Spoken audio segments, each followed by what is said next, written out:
எல்லாருக்கும் வணக்கம். Welcome back my channel.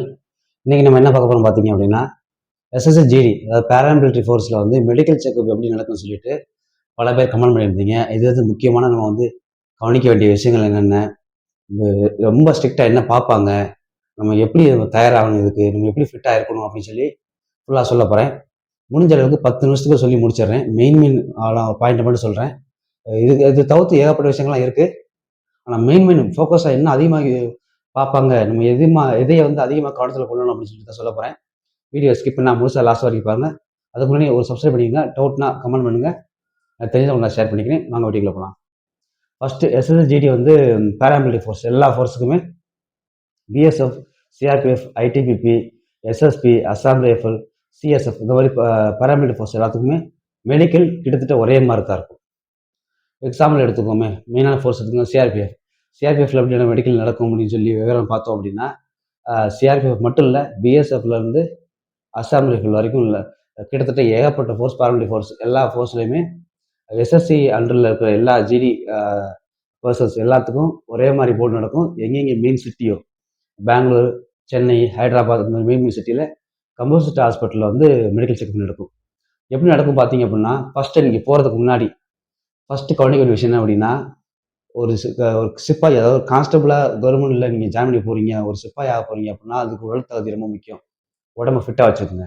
நீங்கள் ஷர்ட்டை கழட்டி நீங்கள் மெடிக்கல் டெஸ்ட் நிற்கும் போது உங்கள் உடம்போட ஸ்ட்ரக்சர், உங்கள் உடம்போட தான் கான்ஸ்டபிள் சிப்பாய்க்கு பர்ஃபெக்டாக இருக்காரு அப்படிங்கிற எண்ணங்கள் அந்த கமாண்ட் அண்ட் ஆஃபீஸர்ஸ்க்கு மைண்டில் வரணும். டாக்டருக்கு மைண்டில் வரணும். அவங்க உடம்பு பக்கா வச்சுருக்கான் அப்படிங்கிற மனநிலைமை எடுத்த உடனே ஷர்ட்டை கழட்டி நிற்கும் போது டாக்டருக்கு முன்னாடி இந்த மனநிலைமை அவங்களுக்கு கண்டிப்பாக வரணும். அதனால் உடம்பு பக்கா வச்சுக்கோங்க. நல்லா ஒர்க் அவுட் பண்ணி நல்லா ஸ்டிஃபாக வச்சுக்கோங்க உடம்பை. போகிறதுக்கு முன்னாடி ஹேர் கட், ஜீரோ கட்டிங், மேலே கொஞ்சம் முடி வச்சுட்டு சைட்லலாம் ஃபுல்லாமே அட்டாக் கட்டிங் போட்டு ஃபுல்லாக சைடில் ஒன்றான முறையில் ஜீரோவில் போட்டாலும் சரி, ஃப்ரெஷ்ஷாக கட் பண்ணி க்ரூமிங் போட்டு போங்க. ரெண்டாவது தாடி ஃபுல்லாக ஷேவ் பண்ணிக்கிங்க. அப்போ ஸ்டெட்டு போடுறது, இதில் கடுக்குன்னு போடுறதுலாம் போடாதீங்க. அதெல்லாம் வந்து ஒரு எதிர்மறையான ஒரு பார்வையை கொண்டு போய் சேர்த்துணும் டாக்டருக்கு, அந்த உங்களுக்கு மெடிக்கல் செக் எடுக்கிற ஆஃபீஸருக்கு. ரெண்டாவது, உடம்புல எங்கேயும் பச்சை குத்தக்கூடாது. பச்சை குத்தாதீங்க. பச்சை குத்துனீங்க அப்படின்னா, அதாவது இதுலேருந்து இது வரைக்கும் பச்சை குத்தக்கூடாது. ஒவ்வொருத்தவங்க குத்திருப்பீங்க, எஸ்ல குத்திருப்பீங்க, இதில் குத்திருப்பீங்க. மெயினாக ஃபோக்கஸ் பண்ணுறது இந்த முழங்கையிலேருந்து இது வரைக்கும் வெளியில் தெரியும், இல்லைன்னு தெரியாது. இதான் மெயினாக பார்ப்பாங்க. இருந்தாலும் உடம்புல முடிஞ்ச அளவுக்கு இங்கேயும் பச்சை குத்தாமல் போங்க. அதான் நல்லது. நெகட்டிவ் மார்க் வர்றதுக்கான வாய்ப்புகள் ரொம்ப அதிகமாகவே இருக்குது. ஃபஸ்ட்டு தலையை எடுத்துங்க. தலையை ஃபுல்லாக ஹேர் கட் பண்ணிட்டீங்களா? தலையை ஃபுல்லாக எங்கேயாவது ஆப்ரேஷன் பண்ணிட்டு அசஸ் பண்ணியிருக்காங்க செக் பண்ணுவாங்க.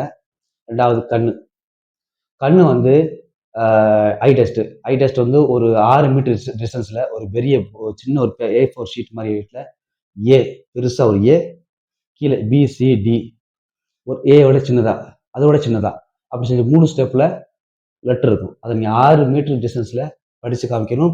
ஒரு கண்ணை மூடிட்டு படித்து காமிக்கணும். அப்புறம் லெஃப்ட் கண்ணை மூடிட்டு படித்து காமிக்கணும். அது மாதிரி 2 கண்ணையும் மூடி படித்து காமிக்கணும். அதுக்கப்புறம் கண்ணுக்கு வந்து இந்த ஃபோக்கஸ் விரலை வச்சு இப்படி மூவ்மெண்ட் பண்ணுவாங்க. இந்த விரலை நம்ம ஒரு பேனாவை விரலை வச்சு மூவ்மெண்ட் பண்ணுவான்னு சொல்லுவாங்க.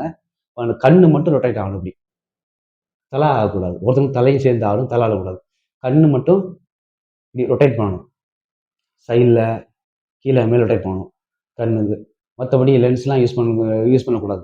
நீங்கள் ஆல்ரெடி லென்ஸ் யூஸ் பண்ணுறீங்க, கண்ணாடி போடுறீங்க அப்படின்னா அந்த பார்வை உங்களுக்கு காமிச்சு கொடுத்துரும். அந்த டிஸ்டன்ஸில் நீங்கள் எழுத்து படிக்கும் போதே காமிச்சு கொடுத்துரும். இன்னொன்று கலர் புக்கு மாதிரி ஒன்று இருக்கும். நம்பர் போட்டிருக்கும், புள்ளியாக இருக்கும். பிளைங்கின் கலர்ஸ்ன்னு சொல்லிட்டு ஒரு சின்ன புக்கு இருக்கும், பார்த்துருப்பீங்க செலெக்ஷனில். அந்த புக்கில் என்ன அப்படின்னா லெட்ரு இருக்கும், அதை சுற்றி புள்ளியாக கலராக இருக்கும். டக்குனு வந்து படிக்க முடியாது. அதனால லெட்டர் இருக்கும், அப்புறம் வழி இருக்கும், பாதைகள் இருக்கும், எல்லாம் ஒரு ஸ்ட்ரக்சர் மாதிரி ஒரு பிக்சர் மாதிரி இருக்கும். அதை வந்து கண்டுபிடிச்சி அவங்ககிட்ட சொல்லணும். இப்போ டாக்டர் உட்காந்துருப்பாரு, நீங்கள் மேலே நிற்கணும், டாக்டர் கீழே வச்சிருப்பாரு, நீ பார்த்து சொல்லணும். பார்க்கும்போது ரொம்ப உன்னிப்பாக கவனிச்சிங்க அப்படின்னா மாட்டிக்குவீங்க. அது கன்ஃபியூஸ் பண்ணி விட்ரும். ரொம்ப கேஷுவல் எதார்த்தமாக பார்க்கும்போது கண்ணை வந்து இப்படி கொஞ்சம் ஒரு ஷேக் பண்ணணும். அப்படி இந்த மாதிரி ரொட்டேட் பண்ணும்போது அழகாக காமிச்சு கொடுத்துரும் அந்த பிக்சர்ஸ் உங்களுக்கு. அதனால் இந்த ட்ரிக் யூஸ் பண்ணிக்கிங்க. அந்த நம்பரை ரொம்ப ஒத்து கவனிக்காதீங்க. ரொம்ப கேஷுவலாக கொஞ்சம் தூரமாக இருந்து கவனிச்சிங்க அப்படின்னா ஈஸியாக உங்களுக்கு அந்த என்ன நம்பருங்கிறது தெரிஞ்சிடும். அடுத்துன்னு பார்த்தீங்கன்னா மூக்கு வந்து மூக்கில் மேக்ஸிமம் எந்த பிரச்சனை வர வாய்ப்பில்லை. ஒருத்தர் சதை வளர்ந்துருக்கும். அதனால் மூக்கு எல்லாம் அகட்டி உள்ள சாதம் இருக்கான்னு சொல்லி பார்ப்பாங்க. நாலாவது பார்த்தீங்கன்னா வாய். முடிஞ்ச அளவுக்கு 28 பல்லு மினிமம் இருக்கணும். அது கீழே இருந்தால் நெகட்டிவ் மார்க் போயிடும் உங்களுக்கு. பல்லு ஃபுல்லாக க்ளீன் பண்ணிடுங்க போகிறதுக்கு முன்னாடி. க்ளீன் பண்ணிவிட்டு சொத்த பல் இருந்தால் க்ளீன் பண்ணி அடைச்சிருங்க. 28 பல்லு மினிமம் இருந்தால் தான் குவாலிஃபிகேஷன் ஆக முடியும். அது மட்டும் இல்லாமல் பல்ல ஃபுல்லாக க்ளீன் பண்ணி சுத்தம் பண்ணி வச்சுக்கோங்க. புகையில போடுறது, குட்கா புகையில அது மாதிரி இருந்ததுன்னா ரொம்ப கஷ்டம். அது நெகட்டிவ் மார்க்காக போயிடும். அதனால் ஃபுல்லாக பல்ல க்ளீன் பண்ணிடுங்க. அடுத்து காது. செவித்திறன் வந்து நீங்கள் போகிறதுக்கு முன்னாடி டாக்டர்கிட்ட போய் நல்ல ஒரு டைம் க்ளீன் பண்ணிடுங்க. ஃபுல்லாக க்ளீன் பண்ணிடுங்க. ஏன்னா காதில் வந்து லென்ஸ் வச்சு பார்ப்பாங்க. சவ்வுதா கிழிஞ்சிருக்கா என்ன இருக்குன்னு. மெடிக்கல் சொந்தம்னு நீங்கள் முதல்ல பண்ணுற வேலை என்ன பார்த்தீங்கன்னா, டாக்டர்கிட்ட போய் ஒரு டைம் கன்சல்ட் பண்ணிவிட்டு நல்லா க்ளீன் பண்ணிக்கோங்க. சவ்வுதா கிழிஞ்சிருக்கா, நார்மலாக இருக்கா, அழுக்குதா இருந்தால் க்ளீன் பண்ணிடுங்க ஃபுல்லாக. காதுக்கு அப்புறம் கழுத்து. கழுத்து வந்து எல்லாத்துக்கும் நார்மலாக இருக்கும். நல்லா ரொட்டேட் பண்ணுற மாதிரி இருக்கும். காலத்து ரொட்டேட் என்ன சொல்கிறது, உங்களுக்கு எல்லா பக்கம் ரொட்டேட் ஆகுதா, கரெக்டாக ரொட்டேட் ஆகுதுன்னு செக் பண்ணுவாங்க. மற்றபடி கழுத்துக்கு ஒன்றும் இல்லை. அப்புறம் ஜஸ்ட்டில் மேக்ஸிமம் அதிகமாக இருக்கும். ஜஸ்ட்டில் ஒவ்வொருத்தங்களுக்கு கொலஸ்ட்ரால்னால அந்த மென்னோட ஸ்ட்ரக்சர் வந்து ஒவ்வொரு பசங்களுக்கு இருக்காது. ரொம்ப கொலஸ்ட்ரால் ஜஸ்ட் லூஸாக இருக்க மாதிரி இருக்கும். அந்த மாதிரி இருக்கக்கூடாது. முடிஞ்ச அளவுக்கு ஜஸ்ட்டை நல்லா புஷ்அப் பண்ணி நல்லா ஒர்க் அவுட்லாம் பண்ணி ஃபிட்டாக வச்சுக்கோங்க. அதுக்கப்புறம் வயிற்று பகுதி ஒருத்தவங்க வந்து ரொம்ப கொலஸ்ட்ரால் ரொம்ப தொப்பை போட்டுலாம் இருக்கக்கூடாது. தொப்பை போட்டு வயிறு ரொம்ப தனியாக தொங்குற மாதிரி ரொம்ப கொலஸ்ட்ரால் போட்டு இருந்தது அப்படின்னா அது வந்து ஒரு நெகட்டிவான மார்க் வரக்கான வாய்ப்புகள் இருக்குது.